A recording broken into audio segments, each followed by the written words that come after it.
mahusay! Hello world! Kamusta? For today's video ay samahan niyo ako. Pasukin natin ang Shoppers Lounge. Did I say it right? Well anyway, na-intriga nga ako dito kaya napabalik ako ng tingin at gusto ko makita at ma-feel kung ano itong sinasabi nilang Shoppers Lounge. So yun nga mga mahusay, meron pala itong entrance fee. Ang sabi ko agad, PWD po. Discounted nga dito makapasok ang mga seniors at PWD.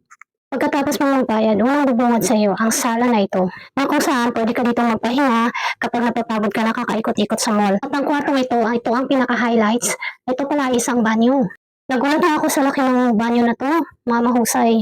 Pagpasok mo pa lang talaga ang bango na agad. Parang hindi mo gusto umalis sa areang ito. Dito ka na lang. Dito sa loob ng banyo, may makikita din kayong maliit na kwarto kung saan doon nagpapahinga ang mga staff, yung mga cleaner staff nila. Ang social lang, yun lang.